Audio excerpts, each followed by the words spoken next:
Hey everyone, it's Ali Coram here. Now, in Mark Minervini's latest appearance on IBD Live, he gave the audience a trading psychology masterclass. Here's part of the conversation. Trading is about making more than you risk and doing it over and over to get to your goal. It has nothing to do with getting highs and lows. And it Right. certainly has nothing to do with Monday morning quarterbacking and saying, oh, if I had only held. If you're going to look at the stocks afterwards and think that the result justifies the means and that you shouldn't have sold because the stock went higher, you're in for a big surprise. You're in for a rude awakening, and that's going to dictate your emotions and it's going to dictate your trading. So I learned a long time ago what trading is about, what the goal is. The goal is to make money. It's to make more than I risk and to do it over and over and over and compound a return. And if I'm not looking at just like, someone's richer than me. I'm happy for them, as long as I'm where I want to be, Right. right? If you're worth $100 million, are you upset that someone's worth $1 billion?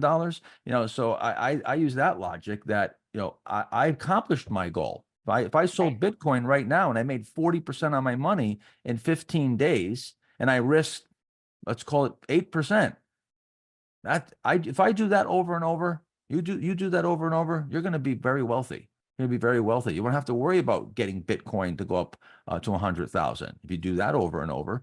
So that's the real. My goal is to make more than I risk and do it as many times as I can over and over and over.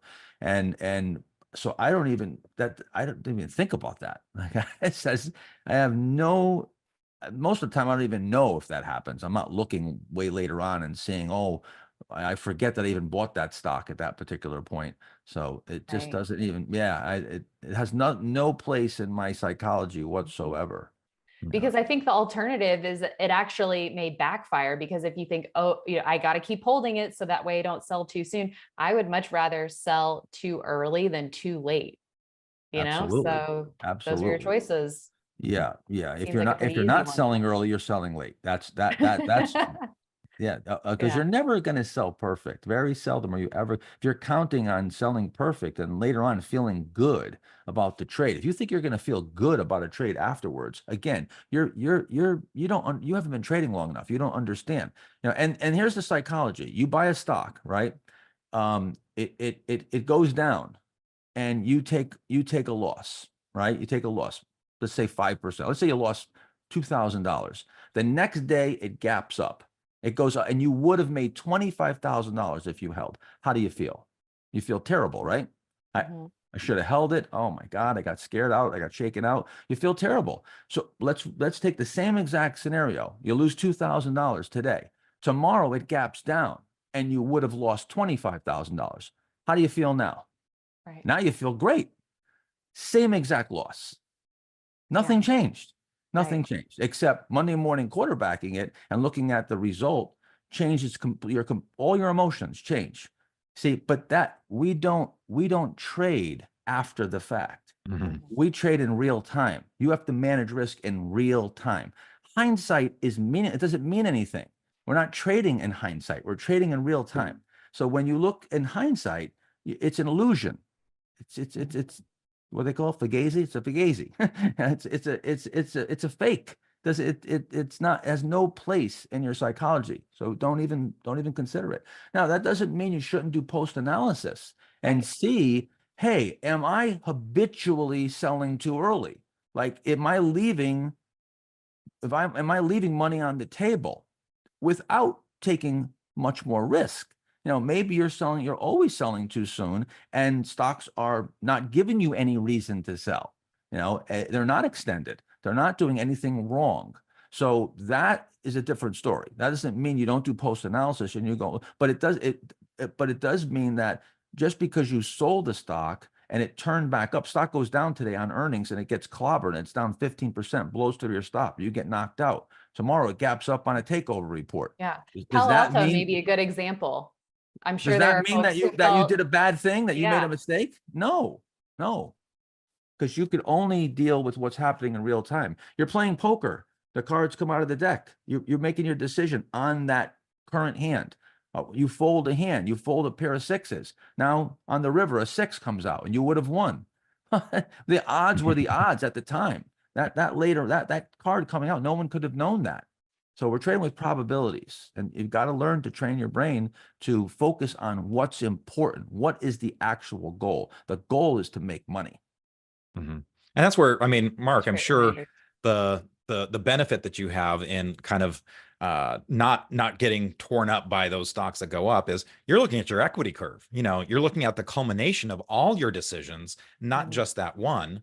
And it's really about your equity curve, you know, at the end of the day. And to your point about post-analysis, it's not necessarily about one stock, it's about your process. You know, that's what the purpose of post-analysis is for, is to make sure that there's not a flaw in your process, not that you made a mistake on a single trade, you know, and you could have gotten more out of it. It's, as you said, what are your habits, and what is your process? Yeah, what are your tendencies? What are your tendencies? Like even in poker. I mean, poker, there's a saying, or a good players, when they read other players, they don't look specifically how they play any one hand. They try to get a read of their tendencies, and then you play a player's tendencies. It's the same thing in the market. And you got to look at what are your tendencies? What are the things you're doing well? What are the things that you're doing poorly? And improve the things that you're doing poorly. But the bottom line is that I make mistakes every day. I've been doing this for 41 years, every day of my life.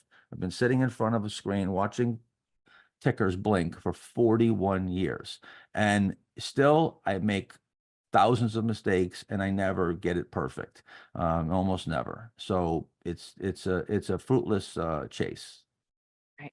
Perfection is not a requirement for success by any means. The real problem is, though, is that you don't trade perfect. Your goal is to perfectly trade your plan, and then to improve your plan. But people are so obsessed with the upside, and they're not looking at the risk. Risk first is my two most important words with trading. Risk first. That's all I worry about, is the risk. That's all I'm concerned with, is the risk. Risk, risk, risk. Larry Height, legend. He's one of my mentors, very good friend of mine. I talk to him all the time. All we ever talk about is risk.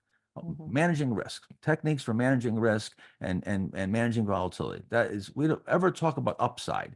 If you manage the risk and you put yourself in a position where eventually you're going to get fortunate, call it lucky, whatever you want to call it, educated guesses, and you're in that place where there's an occasional big winner and you're managing the downside, well, then you're managing that risk reward relationship. But you can't, the upside's is going to do what it does. The downside, though, is the only thing that you really have control over.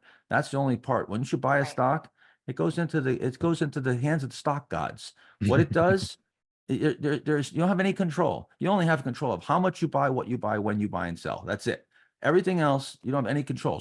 So at that point, the only thing you're in control of is how much risk, because you don't even have a profit yet, right? The stock, you just bought the stock today at $20. You have no profit. The only thing that you have control over is managing the downside.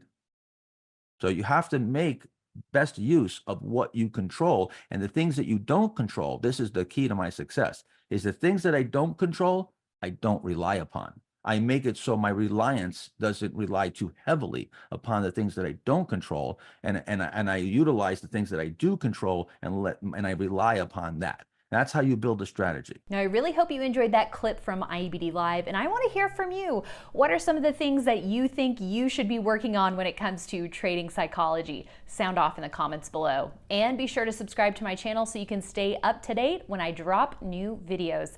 Thanks so much for watching, and I'll see you next time.